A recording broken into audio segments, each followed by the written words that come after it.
श्रीगुरुभ्यो नमः। सर्वेभ्यः सुप्रभातम्। प्रथमकक्षाम् आरभामहे। योगेन चित्तस्य पदेन वाचां मलं शरीरस्य च वैद्यकेन योपाकरोत्तं प्रवरं मुनीनां पतञ्जलिं प्राञ्जलिरानतोऽस्मि।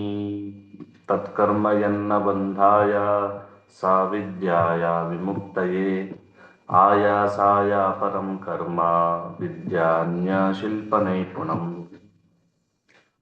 अनुवर्तयन्तु मातृश्री। श्री गुरुभ्यो नमः। प्रणामः सर्वेभ्यः। बहूनि कानिचन दिनानि जातानि, कक्ष्या न आसीत्। पूर्वतनपाठेषु किमपि प्रष्टव्यमस्ति वा? नमस्कारः आचार्य। आचार्य रूल् मध्ये प्रष्टव्यमस्ति एकः प्रश्नः अस्ति। एकं प्रश्नं पृच्छामि। तत्र रूल् वर्णयोः मिथवाच्यमस्ति। तर्हि अत्र उक्तमस्ति यत् सूत्रकारेण न स्वीकृतमस्ति, वार्तिककारेण तेषां मध्ये सावर्ण्यमस्ति इति स्वीकृतमस्ति। एवं, किन्तु तथा अस्ति चेत् आम्, तर्हि तथा अस्ति चेत् रूल् तेषां 30 इति सिद्धान्तकौमुद्यां वा तत्र उक्तमस्ति। यदा तेषां भेदाः वयं वदामः तर्हि द्वयोः मिलित्वा किमर्थम् आचार्य तत्र लिखितमस्ति? द्वयोः मिलित्वा 30 इति भेदाः तत्र उक्तमस्ति। तर्हि यदा तेषां सावर्ण्यं सूत्रकारेण न स्वीकृतमस्ति तर्हि मिलित्वा किमर्थं लिखितमस्ति इति मम प्रश्नः अस्ति। किन्तु सः आशयः तु सिद्धान्तकौमुदीकाराणां वर्तते। सिद्धान्तकौमुद्यां यदुक्तं सः आशयः सिद्धान्तकौमुदीकाराणां वर्तते। एवं वा? लघुसिद्धान्तमध्ये अपि अस्ति तथैव, यत् भेदाः 30 इत्युक्ते पश्यन्तु, तत्र इदानीं भेदाः 30 इत्यनेन पृथक् पृथक् स्वीकारः कृतः वर्तते। तर्हि ऋकारस्यापि ग्रहणं कृतं, लकारस्यापि ग्रहणं कृतं। तयोः परस्परं सावर्ण्यमस्ति इति कृत्वा एकस्यैव ग्रहणं न कृतम्। इदानीं ऋलवर्णयोः मिथसावर्ण्यं वाच्यम् इत्युक्तत्वात् ऋकारेणैव लकारस्यापि ग्रहणं भवति इति कृत्वा ऋकारः एकः एव अलम्।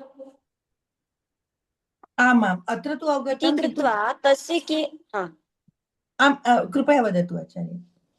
तर्हि तस्य केवलं ग्रहणं न कृतं, ऋकारस्यापि ग्रहणं कृतं वर्तते, लकारस्यापि ग्रहणं कृतं, पृथक् पृथक् उक्तमस्ति द्वयमपि। किन्तु मिलित्वा लिखितमस्ति तावदेव। तर्हि ते पृथक् सन्ति इति एव स्वीकरणीयम्। सत्यं सत्यम्। अस्तु अस्तु आचार्य, धन्यवादः। अवगतम्।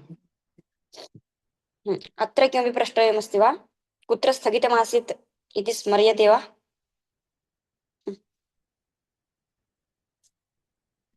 तत्र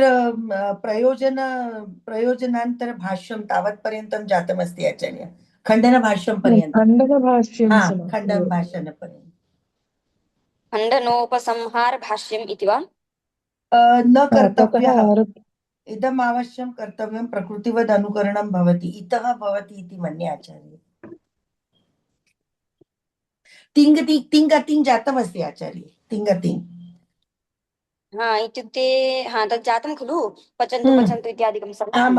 आम्। तर्हि इतः परं तदेव खण्डनोपसंहारभाष्यं भवेत्। यदि प्रकृतिवदनुकरणं भवति इत्युच्यते, सत्यं खलु? आम्, ततः एव। एकवारं पठन्ति वा पङ्क्तिम्?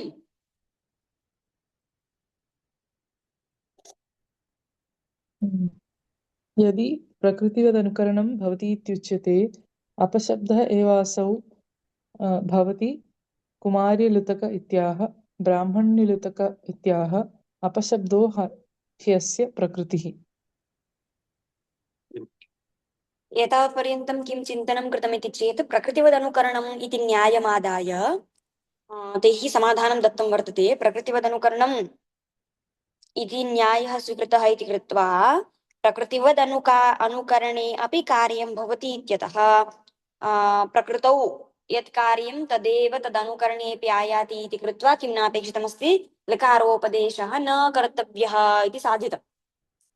सम्यक् वा? परन्तु तत्र खण्डनवादी किं वदति इतः परम् इति चेत् प्रकृतिवदनुकरणं भवति इति यदि न्यायः स्वीक्रियते तर्हि पूर्वं यद् कुमार्यलुतक इत्याह इति यदनुकरणम् उक्तं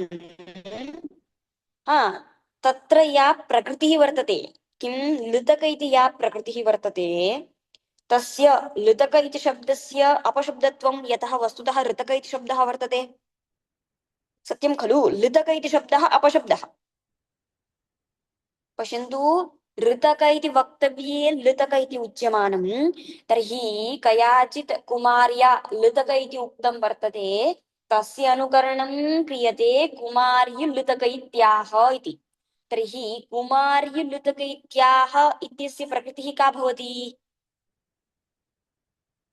तत्र विद्यमान लुतक इति शब्दस्य प्रकृतिः का भवति? ऋतक कुमारी लुतक इति अस्ति न आचार्य तत्र? कुमार्य लुतक इत्याह इति वर्तते। आम्। ब्राह्मणीय लुतक इत्याह इति वर्तते। इत्युक्ते इदम् अनुकरणं क्रियमाणमस्ति। तर्हि अस्य अनुकरणस्य प्रकृतिः का भवति? कुमारी ऋतक लुतक इत्युक्ते कुमार्या यद् लुतक इति शब्दः यः उक्तः सः प्रकृतित्वेन परिगृह्यते। अशक्त्या यः लुतक इति शब्दः उच्चारितः वर्तते कुमार्या वा अथवा तु ब्राह्मण्या वा, सः अनुकार्यः यः सः इदानीं प्रकृतित्वेन परिगृह्यते। सम्यक् वा? आम् आचार्य। तर्हि या प्रकृतिः यत्र वर्तते, लुतक इति शब्दः प्रकृतित्वेन यः परिगृह्यमाणः सः अपशब्दः खलु? सत्यं खलु? ऋतक इति वक्तव्ये तया लुतक इति उच्चार्यमाणं। तर्हि प्रकृतित्वेन परिगृह्यमाणः यः लुतक शब्दः सः अपशब्दः। तर्हि प्रकृतेः अपशब्दत्वात् किं भवति इदानीं? तदनुकरणस्यापि अपशब्दत्वं स्यात्। प्रकृतिः एव इदानीम् अपशब्दत्वेन उच्यमाना चेत् तदनुकरणमपि अपशब्दत्वेन एव परिगृह्यते। सत्यं वा? आम् आचार्य। तर्हि प्रकृतिवदनुकरणम् इति स्वीकारे अपशब्दत्वमेव अस्य स्यात्। परन्तु अस्माभिः तथा उच्यमानं वा न?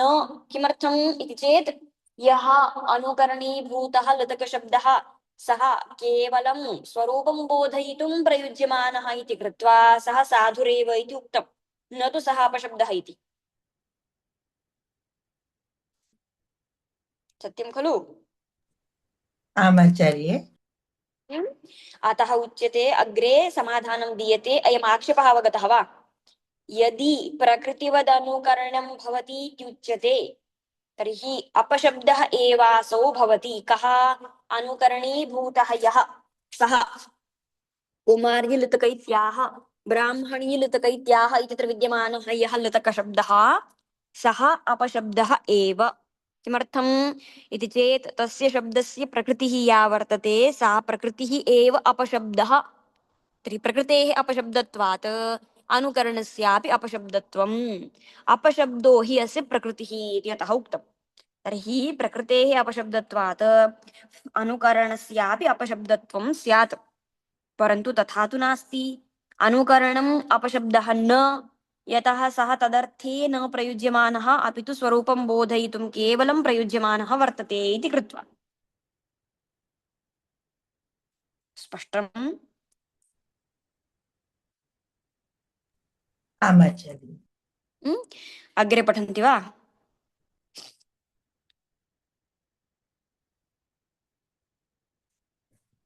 न चापशब्दः प्रकृतिः, न हि अपशब्दाः उपदिश्यन्ते, न च अनुपदिष्टाः प्रकृतिरस्ति। तर्हि इदानीं किं वदन्ति इत्युक्ते प्रकृतिः कदापि अपशब्दः भवितुं नार्हति। सत्यं खलु? यस्य कस्यापि वर्णस्य प्रकृतिः कदापि अपशब्दः भवितुं नार्हति। किमर्थम् इति चेत् अपशब्दाः नैव साध्यन्ते। सत्यं खलु?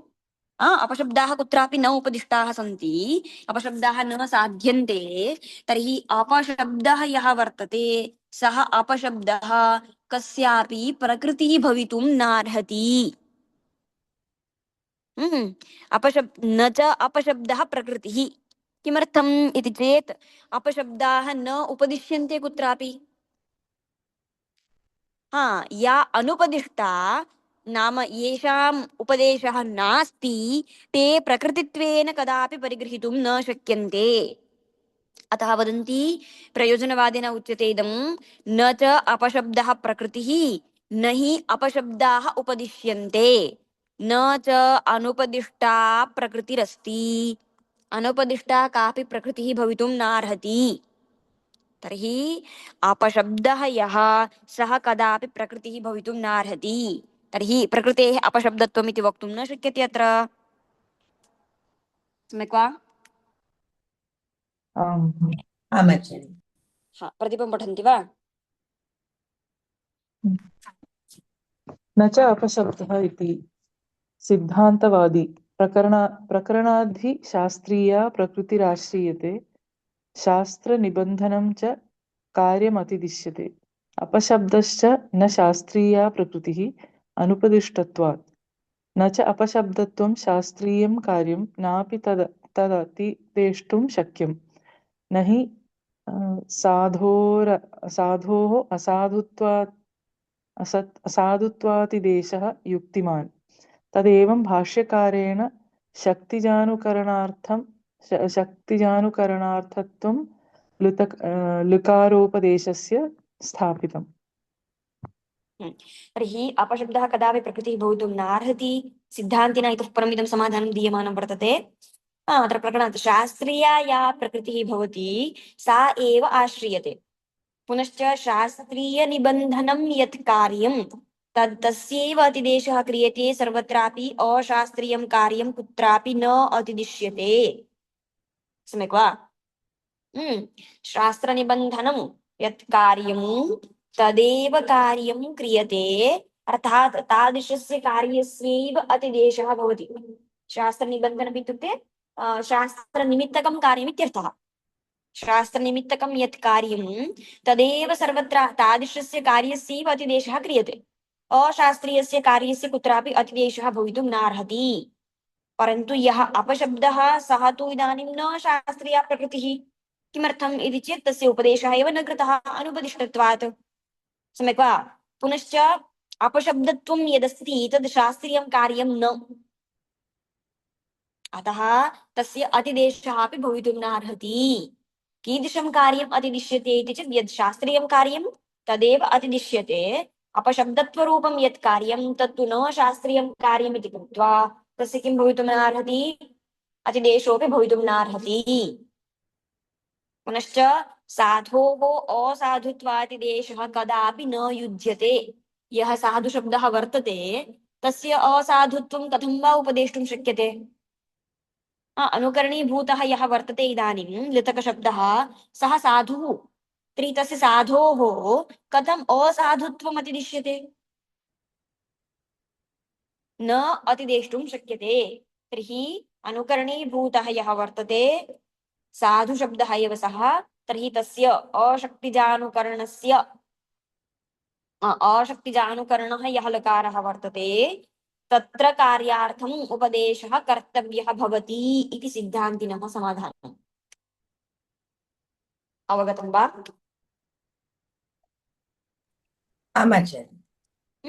तर्हि द्वितीयं प्रयोजनं यदुक्तमासीत् लकारोपदेशस्य अशक्तिजानुकरणार्थं लकारोपदेशः कर्तव्यः इति, तद् वारयितुं पूर्वपक्षिणा यत्नः कृतः, परन्तु तत् खण्डयितुं न शक्तम्। अशक्तिजानुकरणे लकारः वर्तते, तदर्थं लकारोपदेशः कर्तव्यः भवति इति स्थितम्। अतः तदेव तत्र प्रतिपकारः अन्ते लिखति तदेवं भाष्यकारेण अशक्तिजानुकरणार्थत्वं लकारोपदेशस्य स्थापितम्। शक्तिजानुकरणार्थं लकारोपदेशः कर्तव्यः इति भाष्यकाराणाम् आशयः इत्यर्थः। स्पष्टम्? स्पष्टम्। तर्हि लकारोपदेशस्य प्रयोजनं किञ्चित् वर्तते इति जातम्। अस्तु वा? इतः परम् अग्रे तृतीयं प्रयोजनं किम् उक्तमासीत्? स्मर्यते वा? लकारोपदेशस्य प्लुतविधानम्। प्लुत्याद्यर्थं लकारोपदेशः कर्तव्यः। प्लुतः दुर्वचनम् इत्यादि तत्र प्रयोजनम् उक्तमासीत् लकारोपदेशस्य। इतः परं तस्य निराकरणं क्रियते। सम्यक् वा? तदर्थं वार्तिकमग्रिमम् आरभ्यते। एकदेशविकृतस्य अनन्यत्वात् प्लुत्यादयः इति वार्तिकम् आरभ्यते। पठन्ति वा?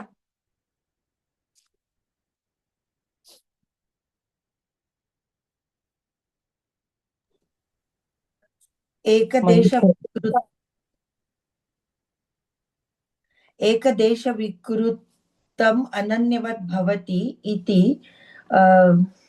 प्लुतादयः अपि भविष्यन्ति। एकदेशविकृतमनन्यवत् इति परिभाषा ज्ञायते वा? आम् आचार्य। यद्यपि क्वचित् एकदेशः यद्यपि विकृतिं प्राप्नोति चेदपि तद् अन्यवद् न भवति, अनन्यवदेव भवति इत्यर्थः। अस्तु वा? तर्हि एकदेशविकृतमनन्यवत् इति परिभाषया प्लुत्यादयः सिद्ध्यन्ति इति इतः परं प्रयोजनखण्डनवादी वदति।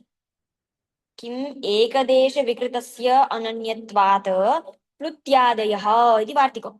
एकदेशस्य विकृते सत्यपि तद् अनन्यवद् भवति इति कृत्वा तत्र प्लुत्यादयः प्लुत्यादिरूपाणि यानि कार्याणि तानि सिद्ध्यन्ति। कथम् इति चेत् पश्यन्तु, इदानीं ऋकारः यः वर्तते, ऋकारे रेफद्वयमस्ति।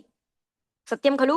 यः अच्वर्णः ऋकारः, तत्र रेफद्वयोः मेलनेन सह ऋकारः सिद्धः। सत्यं?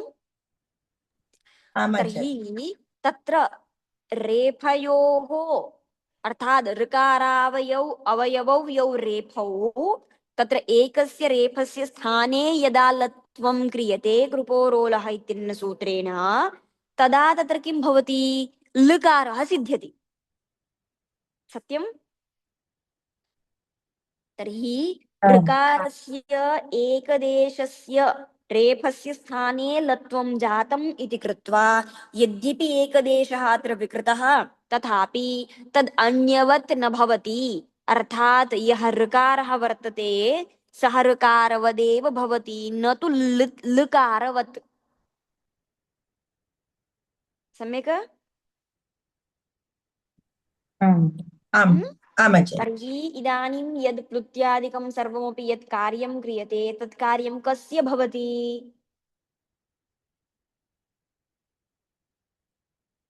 तत्सर्वं कार्यं कस्य सिद्ध्यति इदानीं? ऋकारस्य। लकारस्य वा ऋकारस्य वा?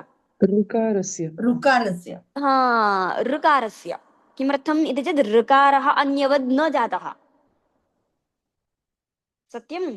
तर्हि प्लुत्यादिकार्याणि यानि सन्ति तानि ऋकारस्य एव क्रियन्ते इति कृत्वा क्लृप्तशिखः इत्यादीनि उदाहरणानि यानि दर्शितानि आसन् तत्र ऋकारस्य एव प्लुतः भवति इति कृत्वा लकारोपदेशः न अपेक्षितः इति जातम्। स्पष्टम्?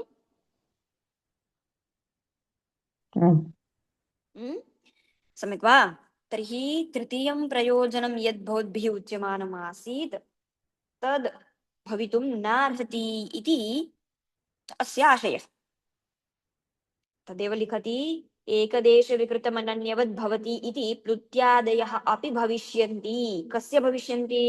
ऋकारस्यैव भविष्यन्ति। अतः तदर्थं लकारोपदेशः न अपेक्षितः इत्यर्थः। प्रदीपं पठन्ति वा? एकदेशविकृतस्य इति ऋकारे रेफभाष्यस्य लत्वे कृते सः एव ऋकारः इति प्रति अभिज्ञानात् इति भावः।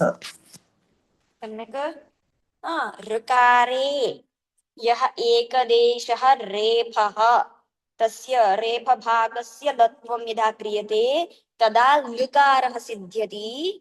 परन्तु तत्र एकदेशः विकृतः यद्यपि तथापि सः ऋकारः एव ऋकारत्वेनैव परिगृह्यते इति कृत्वा अत्र ऋकारस्यैव कार्यं सिद्ध्यति न तु लकारस्य। तस्मात् लकारोपदेशः प्रत्याद्यर्थं न कर्तव्यः इति खण्डनवादिनः आशयः। स्पष्टम्? अग्रे आचार्य। अग्रे पठन्ति वा?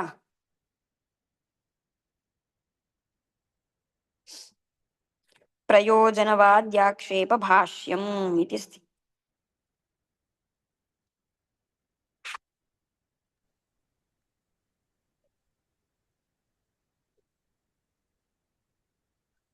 प्रयोजनवादी आक्षेपभाष्यम्।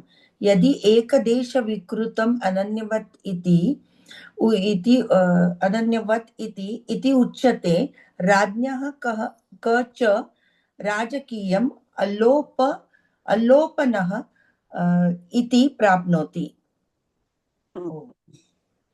पश्यन्तु, यदि क्षम्यताम्, यदि एकदेशविकृतम् अनन्यवत् इति न्यायः आश्रीयते तर्हि राजकीयम् इति यत् रूपं तद् न सिद्ध्यति इति वदन्ति। अतः एकदेशविकृतम् अनन्यवत् इति यः न्यायः सः न सार्वत्रिकः इति साधयितुं गच्छति।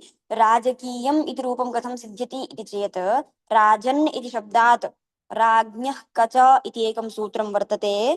तेन राजन् शब्दस्य छ प्रत्ययः विधीयते, पुनश्च ककारः अन्तादेशः भवति।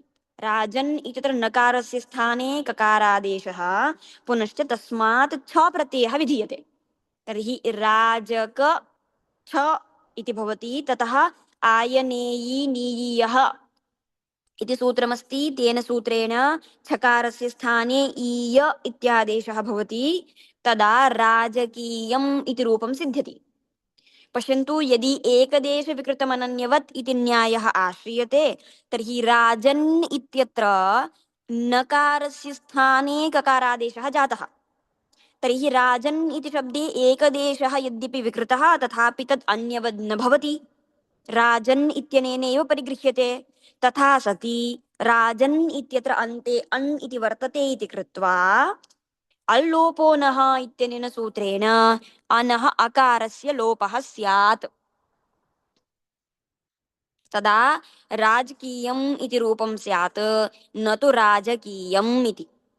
अनः अकारस्य लोपे कृते राजकीयम् इति रूपं सिद्ध्यति, परन्तु तथा तु रूपं संस्कृते नास्ति। अतः एकदेशविकृतम् इति यः न्यायः सः न सर्वत्रापि आश्रयणीयः इत्यर्थः। स्पष्टम्? यदि एकदेशविकृतमनन्यवद् भवति इति उच्यते, राज्ञः कच राजकीयम् इत्यत्र अल्लोपो नः इति अनः अकारस्य लोपः प्राप्नोति इत्यर्थः। अवगतम्? अवगतम्। आचार्य। एतावत् स्पष्टमिति भावयामि। अद्य एतावत् भवतु, अग्रिमं श्वः अनुवर्तयामः। अस्तु आचार्य।